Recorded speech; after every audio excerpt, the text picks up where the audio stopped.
Hi everyone, it's Az here from HeelvsBabyface.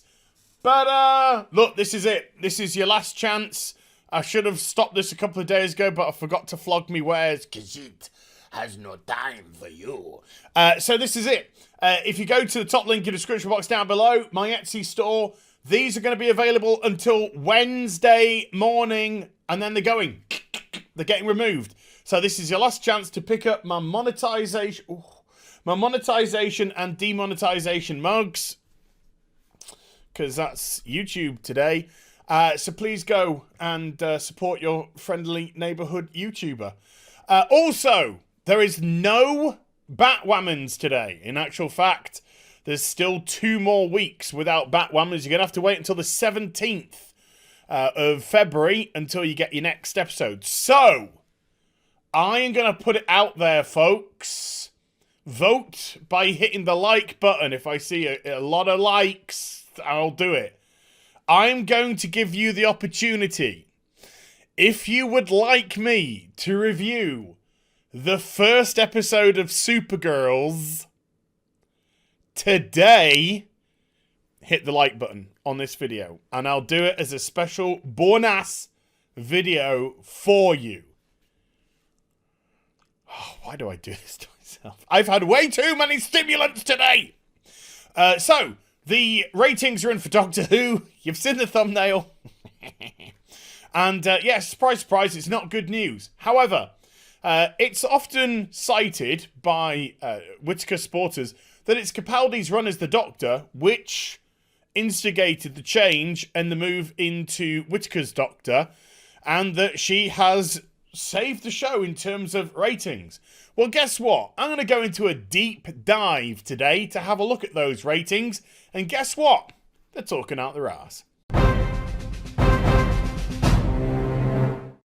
Well, hello there, everybody.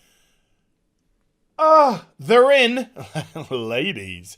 Doctor Who has hit its first sub 4 million overnight of the season and of Whittaker's tenure. This is the lowest overnight that she has registered thus far.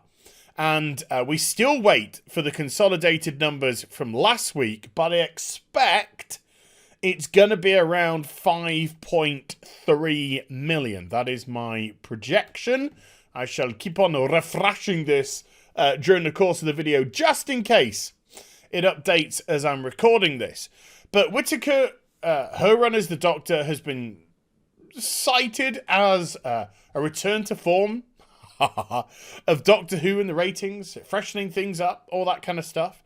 Now, I wasn't adverse to a change in the Doctor. I wasn't even adverse to a change in the gender of the Doctor in terms of trying to shake things up. But one thing that I have not gelled with whatsoever is the Doctor, is the companions, and most importantly, the writing. I've thought the writing has been horrendous. It doesn't feel like I'm watching entertainment anymore. It feels like I'm stuck in school or I'm doing community service for the police, you know? I've done something wrong, I've been naughty, and I'm in detention and I'm being lectured at. I'm not going through a fun experience on screen. And I think that has a massive, massive thing to do with Whittaker's tanking ratings. So, because Capaldi is often used as the sacrificial lamb in these situations, I'm going to deep dive now into the ratings. So if this is all you wanted to see, yeah, her overnight is shockingly bad. I'll see you on the next video. If you want to go through this with me, I actually find this remarkably fascinating. So, when Capaldi took over as the Doctor, this is his first full episode, Deep Breath. And this was 2014, okay? Now, his overnight was 6.8 mil, but his final, which is the consolidated number, which I'm going to do all throughout this video, including Whittaker. So there's going to be, you know, in the interest of fairness, because of the way that we consume media today, the final is people who watch the episode within 7 days of it releasing. All right? So, in the case of Capaldi, his final was 9.17 mil for his first full episode. Whittaker, she came in at 10.54, so she came in higher, all right? But by the end of his first series, which had 1, 2, 3, 4, 5, 6, 7, 8, 9, 10, 11, 12. This one is the Christmas special, all right? I'm not taking Christmas specials into consideration because they're classed as one-offs. So he had 12 episodes, and he ended up with 7.6 million. So between the first episode and the 12th episode, Doctor Who lost approximately 1.5 million viewers throughout the course of the 12 episodes. Not bad. Not a bad drop-off, all things considered. It's season 8. Now, you know, we've gone with an older Doctor, whereas we've had a middle-aged Doctor, then we've had two younger, then we've had a younger Doctor, then a young Doctor. Matt Smith, I think, was 26 when he actually got offered the role, maybe 27 when he started filming. I mean, even now, Matt Smith is, 36 years old, so still a young man. And he hasn't done Doctor Who for 10 years. Well, you know, he started 10 years ago. So that's pretty crazy stuff when you think about it. So not bad. Let's compare that with Jodie Whittaker's first season. She starts off at 10.54 and ends, and this is all a little bit weird, so I'm not sure which one, so we're going to split the difference really, at around about 6.35 million.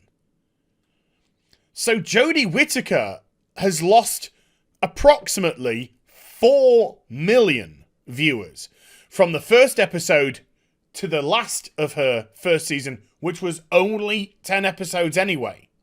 So the drop-off between Whittaker's first and 10th episode is colossal.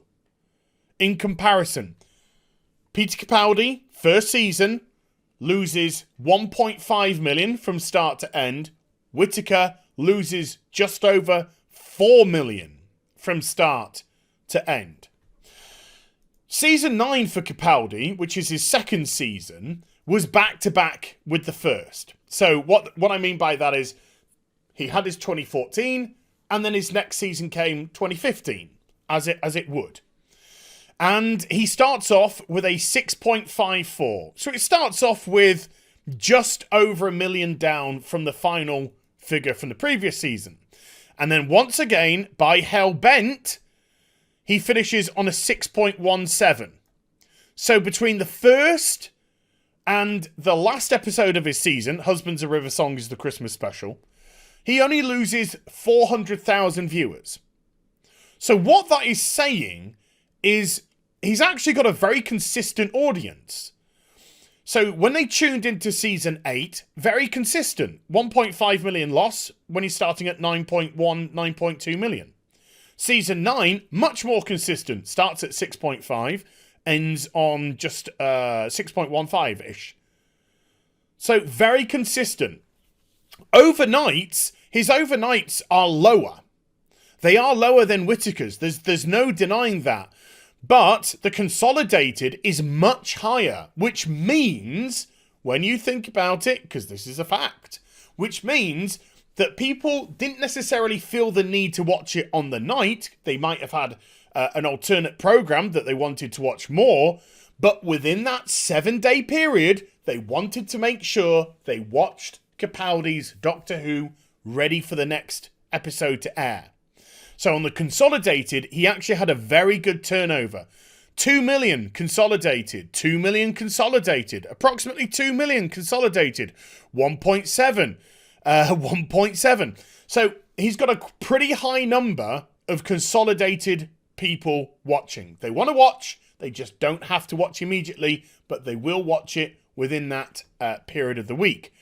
For Whittaker's first season, you'll notice that the consolidated and the overnights are, you know, a little bit less. They're kind of Capaldi's, less than Capaldi's range on his second season. So on the first one, which is going to be a little bit anomalous for sure, she gets over 2 million, to be expected. It's her first run as the Doctor. But then we kind of like already down to 1.5, you know, 1.6, 1.4. So she's already kind of like down there. Less people are watching Whittaker on consolidated figures, which means most people are watching there and then, and not massively, all right, but not massively bothered to watch throughout the course of the week. Whereas with Capaldi, they were catching up. This is Whittaker's first season compared to Capaldi's second season. So Capaldi finishes hell-bent on 6.17 million consolidated viewers. There is now a gap of over a year and a half between his season 9 and 10, between his second and third seasons, with only one Christmas special breaching that gap. Not taking Husbands of River Song into consideration.